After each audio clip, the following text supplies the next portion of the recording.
नमस्कार दोस्तों, मैं हूं शशांक लखेरा और अब तक जो है आपने न्यूज़ सुन ली होगी। प्रधानमंत्री केपी शर्मा ओली अब नेपाल के प्रधानमंत्री नहीं रहे।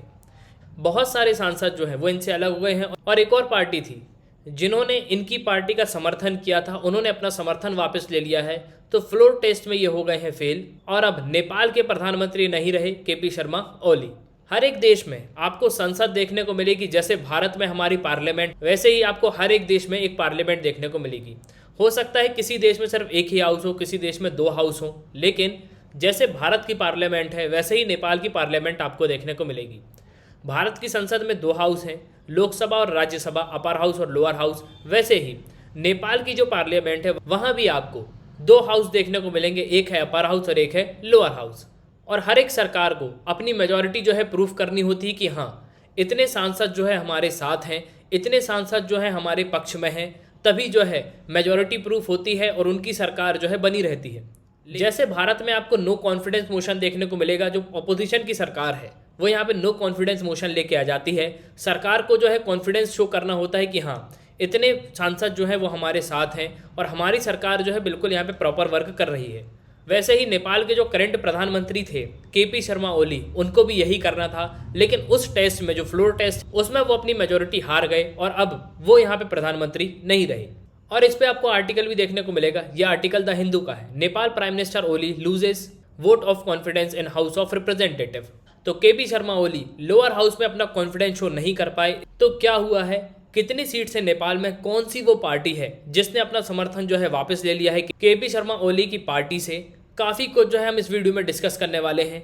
अगर आप किसी भी कॉम्पिटेटिव एग्जाम की तैयारी कर रहे हो तो आप यहाँ पे MM अकेडमी ऐप को डाउनलोड कर सकते हो। आपको क्या करना है, ऐप को डाउनलोड करना है, फिर आपको यहाँ पे साइन अप करना है। आप 2 वीडियोस लेक्चर देख सकते हो जो डेमो लेक्चर होंगे। फिर आपको प्रोफाइल में जाना है, प्लान को परचेज करना है, कोर्सेज को एंजॉय करना है। एक ही सब्सक्रिप्शन में आप सभी कोर्स अवेल कर पाओगे और आप यहाँ पे PDF भी डाउनलोड कर सकते हो। सबसे पहले तो नेपाल का जो स्ट्रक्चर है वो हम समझते हैं, जो दोनों हाउस है उनके बारे में। एक हाउस आपको देखने को मिलेगा हाउस ऑफ रिप्रेजेंटेटिव और एक आपको मिलेगी नेशनल असेंबली। मतलब जो लोकसभा है उसे हम हाउस ऑफ रिप्रेजेंटेटिव कहते हैं और जो राज्यसभा है उसे हम नेशनल असेंबली कहते हैं। मतलब ये हो गया लोअर हाउस और ये हो गया अपर हाउस। अपर हाउस में हमको करीब 59 सीट्स देखने को मिलती हैं। वहीं जो लोकसभा है, मतलब जो लोअर हाउस है, उसमें हमको 275 सीट जो है देखने को मिलती हैं। अगर हम रूलिंग पार्टी की बात करें, अभी तक जो आज से पहले रूलिंग पार्टी थी वो थी NCP, नेशनल कम्युनिस्ट पार्टी। इनके पास करीब 174 सीट्स थी, लेकिन इनके पास 174 सीट थी और जो अपोजिशन है उसके पास 101 सीट थी। तो मेजॉरिटी जो है, जो नेशनल कम्युनिस्ट पार्टी है, उनकी मेजॉरिटी थी। इसलिए केपी शर्मा ओली जो है अभी तक यहाँ प्रधानमंत्री थे। अब जो नेपाल के प्रधानमंत्री हैं केपी शर्मा ओली, वो यहाँ पे फेल हो गए हैं। फेल किस बात पे हो गए हैं, क्योंकि हर एक पार्टी को जो प्रधानमंत्री होते हैं उनको अपनी पार्टी की मेजॉरिटी प्रूफ करना होती कि जी हाँ, अगर हमारी गठबंधन की सरकार भी है तो सभी जो सांसद हैं वो हमारे साथ हैं।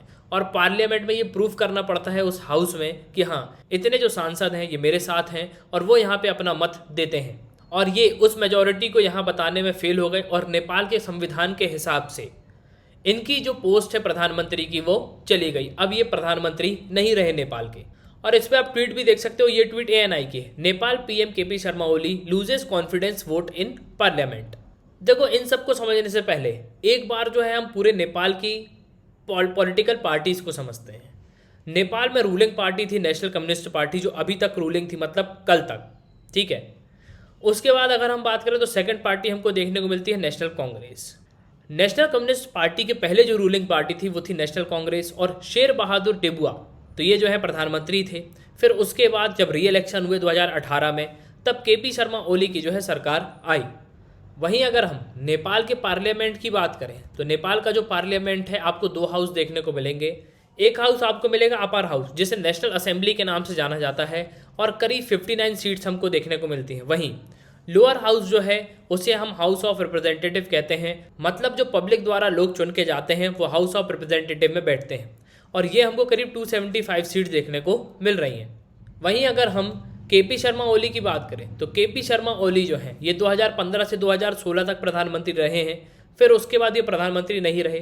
फिर 2018 में फिर इलेक्शन हुए, मतलब अभी तक जो है ये प्राइम मिनिस्टर रहे हैं। लेकिन अब के बाद, अब आपके मन में क्वेश्चन आ रहा होगा कि अब नेशनल कम्युनिस्ट पार्टी जो है अपनी मेजोरिटी प्रूफ नहीं कर पाई, तो दूसरी कोई पार्टी तो होगी जो यहाँ पे प्रूफ करेगी अपनी मेजोरिटी। जी हाँ, देखिए पुष्प कमल दहल, अब इनको जो है अपनी मेजोरिटी प्रूफ करना है लोअर हाउस में, क्योंकि इनने जो है ओली गवर्नमेंट से अपना सपोर्ट ले लिया है। तो और इसके लिए मंडे को एक स्पेशल सेशन भी होगा पार्लियामेंट में, और अगर ये अपनी मेजोरिटी प्रूफ कर देते हैं, मतलब सब सांसद जो है इनके साथ आ सकते हैं, और अगर ये मेजोरिटी जो है यहाँ पे प्रूफ कर देते हैं, तो ये जो है हो सकता है कि प्रधानमंत्री बन जाएं नेपाल के।